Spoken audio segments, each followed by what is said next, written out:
Hello students, अनिमा classes में आपका स्वागत है। मैं आज आप लोगों को क्लास 6 का साइंस का पार्ट 13 वस्त्र कैसे बने इस पूरा चैप्टर को के सारे प्रश्नोत्तर, fill in the blanks, match in the following सारा कुछ करवाऊंगी। ठीक है, अगर आपको इस चैप्टर का क्लास नोट्स या फिर लेक्चर वीडियो चाहिए तो आप मेरे एनवाय क्लास को ज्वाइन कीजिए, आपको वहां से मिल जाएगा। ठीक है, यूट्यूब के द्वारा भी मिल जाएगा या फिर टेलीग्राम के द्वारा भी आपको मिल जाएगा।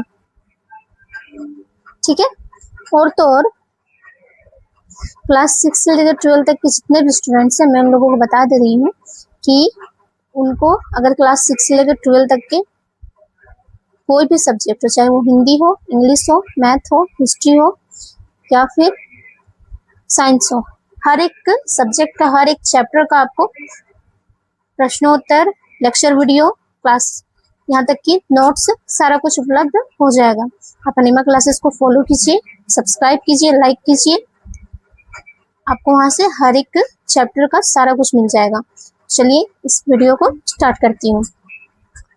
पहला प्रश्न है, डेस और डेस से पादप रेशा प्राप्त किए जाते हैं। उत्तर होगा रुई और जूट।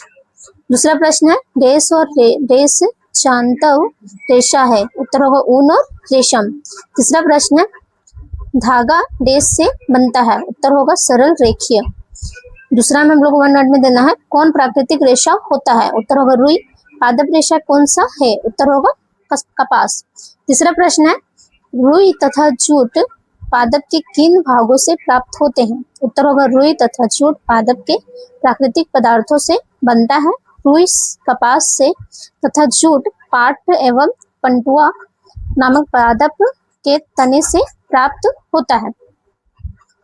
चौथा प्रश्न, नारियल रेशा से बनने वाली वस्तुओं के नाम लिखे।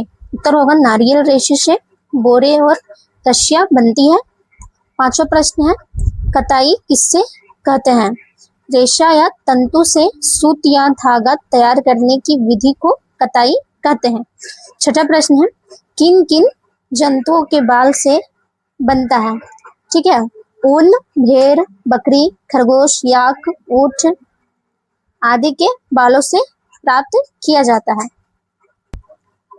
सातवां प्रश्न है, जूट के रेशे पटसन पौधे से कैसे प्राप्त होते हैं। उत्तर होगा पटसन रेशा पहुआ नामक पादप के तने से प्राप्त किया जाता है। सामान्यतः पटसन को पुष्पन अवस्था में काटते हैं। फसल कटाई के बाद पादपों के तनों को कुछ दिनों तक जल में डुबाकर रखते हैं। ऐसा करने पर तने गल जाते हैं। अब हाथों द्वारा पटसन रेशों को अलग कर दिया जाता है, फिर उन्हें सुखाकर एवं बांधकर इनका बंडल बना दिया जाता है। आठवां प्रश्न है,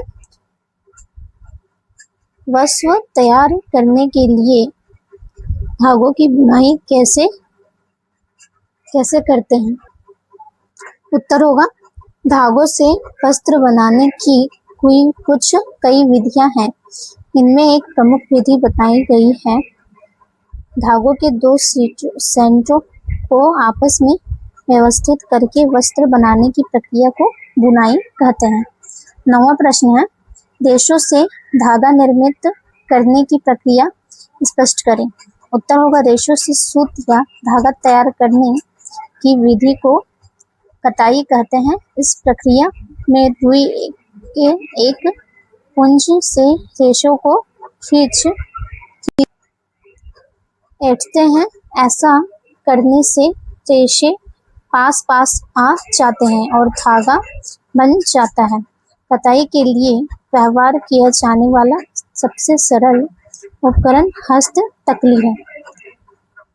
10वां प्रश्न है, अंजू दर्जी से कुछ कपड़ों के कर्तन लेकर घर आई। उसने मोमबत्ती से इन्हें एक एक कर जलाकर परीक्षण किया। एक कर्तन जलाने पर सिकुड़ रही थी जबकि दूसरी कर्तन नहीं सिकुड़ रही थी।